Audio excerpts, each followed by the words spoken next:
Hey everyone, I'm just going to show you how you get started with Buzztouch to build your first app or iPhone application and Android application. Buzztouch is a great service because you can dynamically change content behind the scenes. So I'll launch into my account and I'll show you where you go to get going.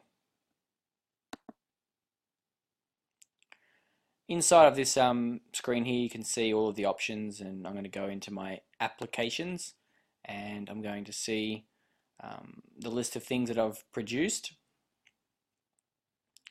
Now I'm going to create a new app, and I'm going to create a version 2.0 application, and the app will be called Pizza Palace. You can call it whatever you like, but I'm going to build an application for a pizza restaurant. And I'm going to hit submit.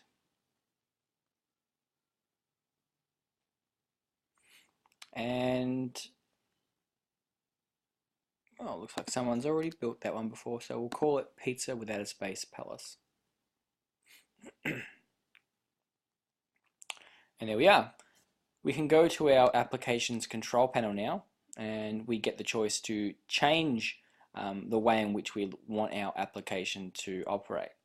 And we do this inside of the layout and tabs. Inside of this section, we've got the ability to have a non-tab layout, which is something that is about not having more depth than some of the other options. So this is screens that lead to further screens and so on. Or you can have a tab layout. And to give you an example of what they look like, I'm going to show you a couple of my applications that are currently available. So the following application here uses a tab-based layout. It has tabs at the bottom and content on the top, and this content can lead to further content and so on. So click on the home button will bring up this home screen, and then elements on that screen can then be clicked on to dig deeper. So it sort of simplifies the navigation. Whereas a non-tab layout is something like my PE Apps app, which doesn't have the tabs at the bottom, but more so uses lists and buttons, and lists then go into further lists and buttons go into further buttons and so on, or you can combine the two. So you can see here, clicking on video analysis apps brings up another list of apps, and then clicking on one of those brings up another screen. So that is a navigation non-tabbed layout. And I think for this app, we're going to use a tab layout. So we need to delete that, because otherwise it'll try and use both. And what we need to do is firstly go and, well, we probably have to save that for the time being. Press, oh, save that. Before we do anything, we need to create the screens that we link on our tabs. So I'll go back to screens. And this is where you produce all the different elements inside of your app. I like to view it as a list view because I think it's easier to see what you're creating and what you call it. So we're going to add a new screen, and we've got to think about what we want our app to have. We want our app to have tabs at the bottom, because I want to do a tab-based app. So I'm going to create one of those called menu, and it's going to be of the plugin type a menu, simple menu, and that is classed as a simple menu, the list of things. So what's going to happen is when I click on the tab at the bottom, it'll bring up a page that looks something like this in terms of a list, and then we can hit OK. I then want to have one called contact.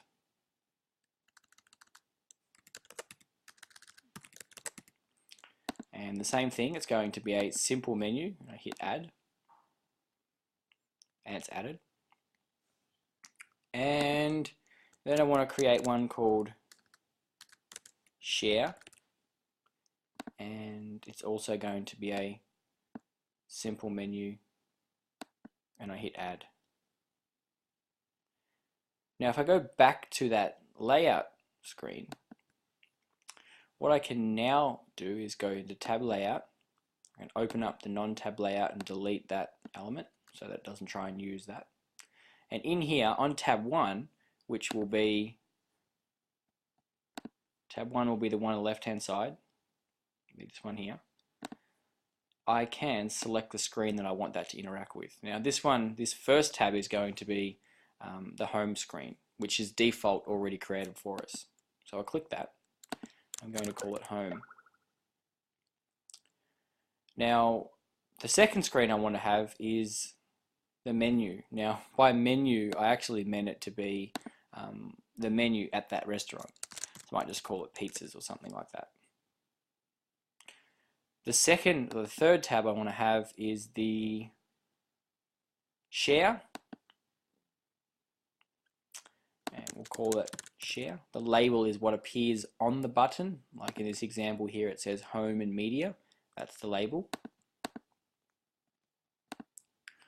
And the fourth tab I'd like to have is contact. You can type it in there or you can select it. I'm pretty sure I entered that right, the same effect. I'll call that contact.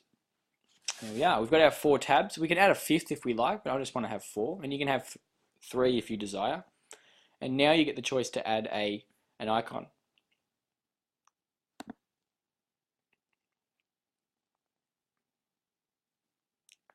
Now this will bring up a window where you can go and find particular icons that you might like to use inside of your application. Now I'll give you a list of places where you can get free icons. Usually the size that you want to go after is 32 by 32 pixels.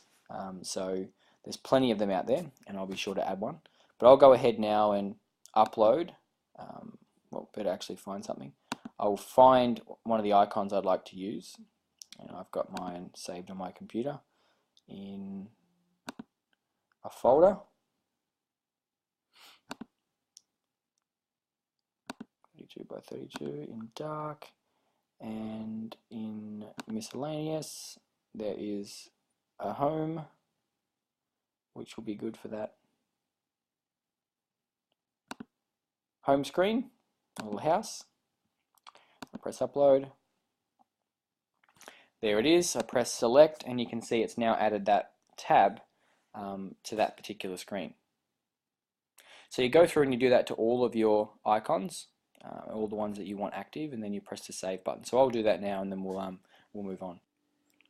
So I've just uploaded the different icons, and if I close this now, I've only got one added to the home screen menu. But if I want to add the menu one, I just press select, and I find the icon that I would like to use for that, which is a list. The share one, I've got an icon really in mind for that, which is a bended arrow. And contact, I've got the classic mail icon, and then I can press save, and you can see that the tab 1, tab 2, tab 3 and tab 4 have been saved. Great. So there's our general layout that we're going to use for our application, but we need to actually create some content behind those elements. So if we go back to screens and we have a look at what we've created so far, we've got the home screen, the menu, contact and share. Now on our home screen we can now click on it and we can add rows to that existing menu. So I'm going to call one welcome. So this will be the welcome section, which will appear something that looks like this. It will just say welcome at the top of the screen. And it's going to be in the form of a custom HTML and text, because a welcome should be, you know, some words or text that goes with it. So we'll press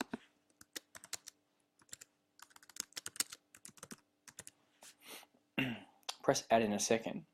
Because we haven't created that welcome screen, we get the ability to create it here just by typing it in that space. Otherwise you can select the screen that you've already made. So I'll press add, and you can now see that that row has been added here, and it's the first in the list. So there's our first element on the screen. We probably want to add the actual text to that particular space. So if we click on it, it'll open up some more ability to edit that particular option. So here it is, it's loading up, and we can delete this, we can paste in everything that we want.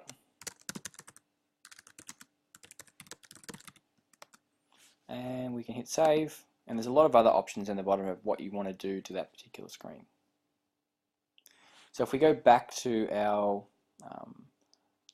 screens, we've added something to the home screen menu, so that now that people can see that, and it's there, you can see it's called welcome. But we need to add something to the menu screen, so let's click on it. Now I said that this was going to be called pizzas or something like that.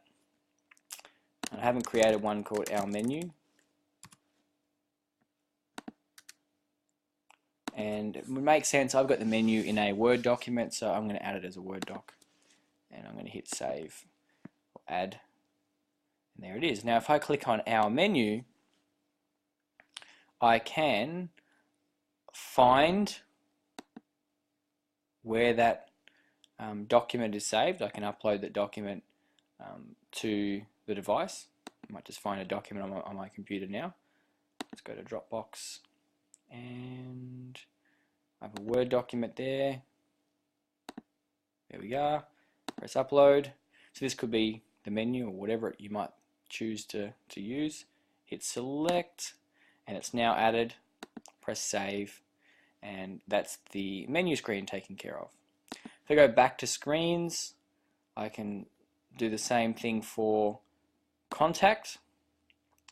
Now what we might like to add here is the ability to email us. And what we would like to do is create a screen called email us as well, and we want to use the send email option and press add. Now we can see it's created. We click on email us, and it will prompt us to create the content for that particular screen. It's asking you, well, what's the email address you want to use? So it's, you put in your email address, and what the subject is,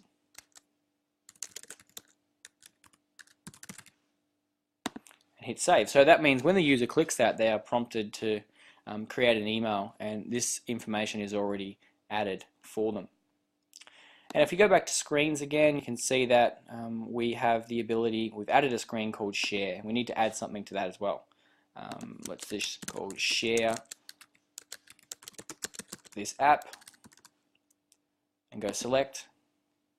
Whoop, forgot one step. I actually haven't created a screen for this, so let's share via text, and we need to use that nickname or that option, share via SMS text message, and we just go add and share via text. You've got to check out this restaurant. Press save. So going back now, we can now see that we've added our items which appear at the tab menu bar, and we've added the content that appears on each of those different screens, and we can add more and more content. So let's have a look at what that would actually look like when we downloaded it. To do that, we need to go back to our Pizza Palace home menu, and we need to add an icon. Now, an icon has to be 72 by 72 pixels wide in order for it to be used. So I'll just quickly add one that I've prepared earlier, but this is a good thing that you can get students to use. iOS apps, fitness tests.